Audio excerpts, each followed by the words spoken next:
The thing is that it's not even a matter of terms of whatever the terms of services and all that garbage. It's the fact that, especially with you people who are pro privatization of everything, right? Y'all don't understand how society works.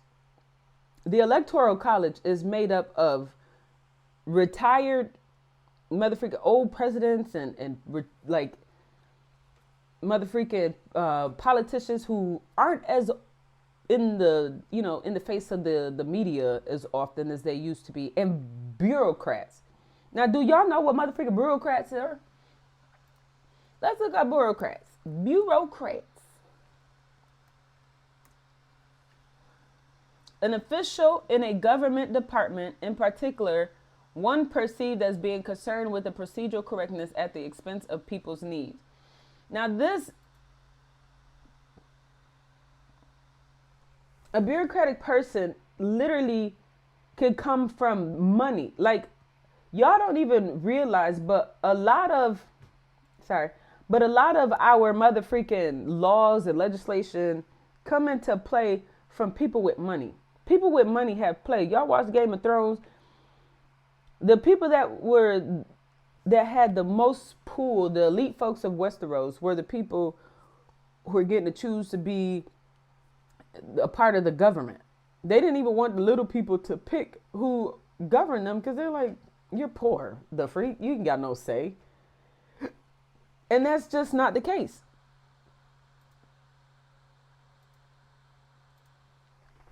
That's just not the case. So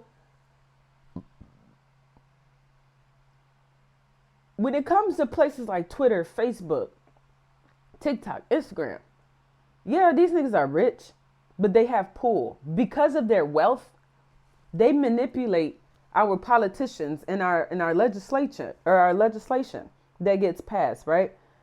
Who do you think funds these people campaigns? The government ain't got no money. We've already established in a previous video that I made about talking about the police and such, but literally right before this. But the thing is that these people, they don't have, how do I say this where you guys can understand it? The more money that they have, the more pull that they have. They control these politicians. When you motherfucking fund these weirdos campaigns, you are funding them with the expectation that they are going to do something for you. And a lot of times that stuff benefits you. That's why there has not been any changes to the tax amount that comes that rich people have to pay. Because at the end of the day, why would politicians make it harder for motherfucking rich people and increase their taxes when they're the ones funding their campaigns? They're the reason why they're in office. Trump won the presidency not by the people. The people actually voted for that freaking crazy lady, Hillary Clinton. The Electoral College, which is full of a bunch of old politicians, bureaucrats, prestigious folks, elite folks who think they better than everybody else, rich folks, less than 400 of them, their little votes out-trumped us, millions of people, and would give them more power than the rest of us. What's the difference between them and us? Money. So with you crazies trying to privatize everything, even the privatization of things that should be government owned, like prisons. When your constitutional rights are violated, guess the freak what? You can't go to the Supreme Court. You can't go to the courts and sue them for constitutional violations. You can't sue them for civil rights violations. Why? Because the only one that is upheld by the Constitution is who? The government.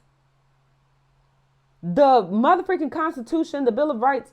We don't have protections of the First Amendment, freedom of speech, when it comes to platforms that are ran by the privately owned sector. It's not ran by the government. So the government ain't going to impose nothing. Why? Because at the end of the day, this gives them loopholes, because now they can get access from you. They can access information that pertains to you, which ideally would be deemed illegal. They can invade your privacy as long as they're not doing it directly. they are going through these third-party sources, which exempts them from any constitutional motherfucking control.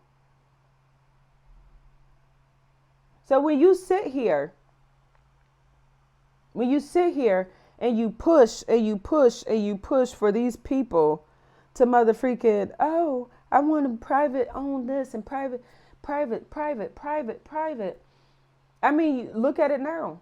It's set up like that with abortions, where abortions, if you go and have an abortion in one of these states that made it illegal, you can be sued by any and everybody, because there's no attachment to the government. You can't directly sue the government. So what does that leave room for? Them to come for you.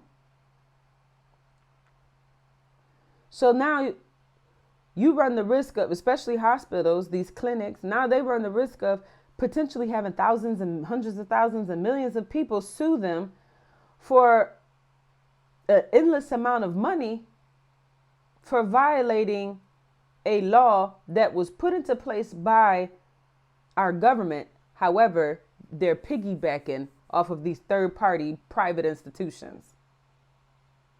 Y'all keep making it easier for the government if you want to. You can't sit here and claim, oh, freedom of speech. Not on no Twitter, not on no Instagram. It's a privately owned motherfucking platform. It's not government owned. Unfortunately, the reality in which we live in. Platforms have those terms of service for a reason. When you post content on them, you have to abide by them. Again, just FYI though, Andrew Tate was not the one who was posting those. Just let people know. It's so interesting to me that people are willing to take down Andrew Tate, but y'all do realize that all of these programs that we just saw him, at least not all of them, a good portion of them are him doing a stream or a podcast with somebody else. But y'all are not saying that they have to be banned. If you want people to think otherwise of you more positively, then give them more positive experiences.